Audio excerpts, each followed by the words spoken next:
Laos, landlocked, communist, yet Buddhist.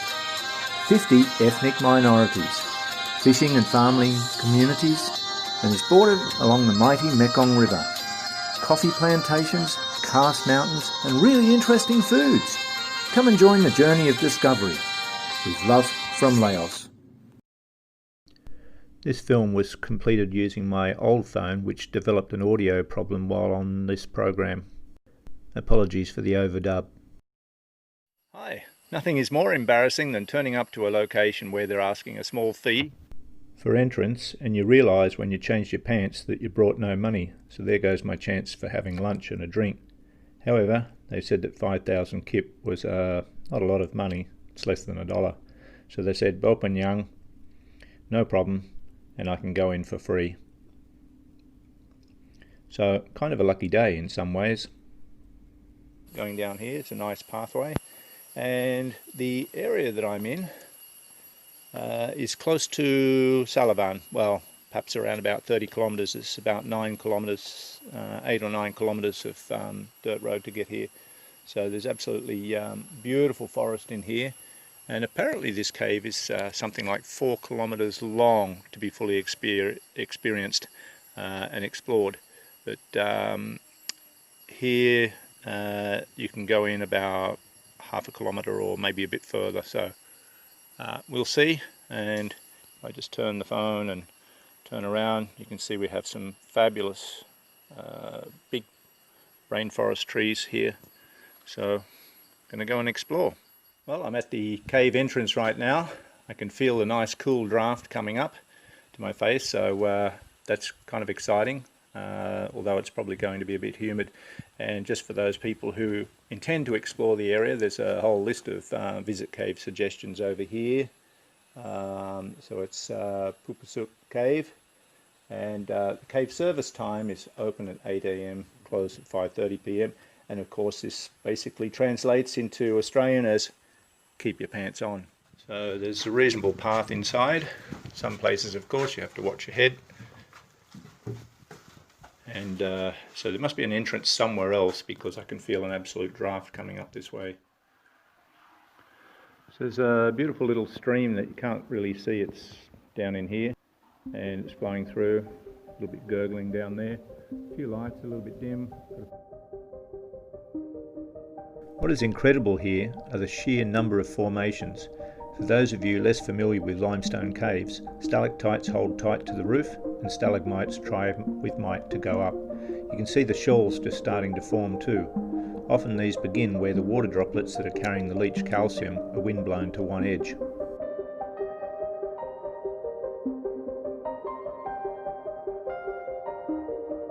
As it's the rainy season, there's a lot of water coming down through the cave, as you can see. The amount of solid infrastructure within the cave itself is quite sparse, so it's actually only new. It's only been opened around about a year or so. The lighting inside the cave is a bit minimal in some places, however it is lighting up some of the formations.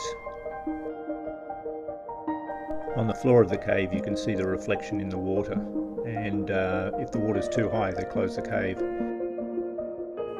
As with other special places across Laos, there is also a Buddhist shrine in this cave.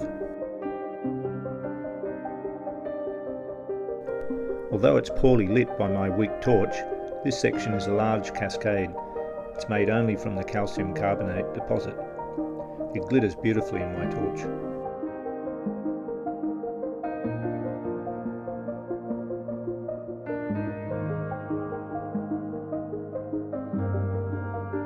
This composite shoal is probably the most impressive feature within the first main section of the cave. It's about 3 meters wide and probably 8 meters long, and of course it's still forming.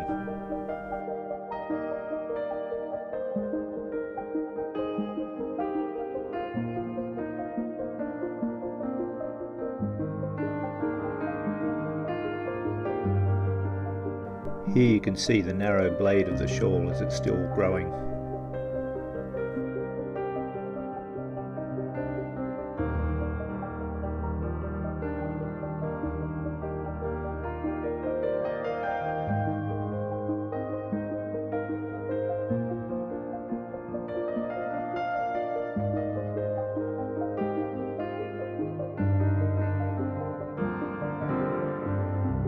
As with most formations within the cave, this cascade is poorly lit. The lighting just doesn't do it justice. There's a lovely crystal clear pool on the lower right side.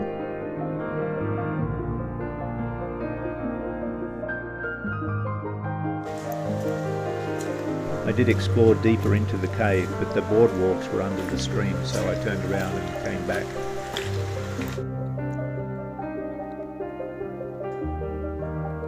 So as you can see, it's an interesting cave formation. I was studying a little piece up behind me there, and it's actually got a lot of coal there.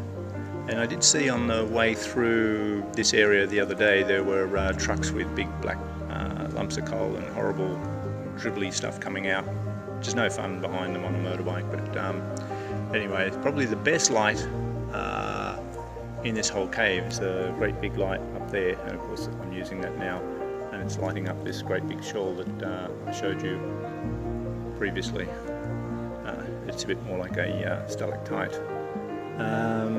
So thanks for watching, and if you see this whole thing, you know I made it out alive. There's no wild animals coming to attack me. I did see some bats right up the very end, micro bats, so it's a good sign that there's a bit of health to the cave, and probably there's some other small insects that may have limited eyesight. So I don't know about that. I'll ask the guide when I get back to the top. With love from Laos. Like and share this video and subscribe for more.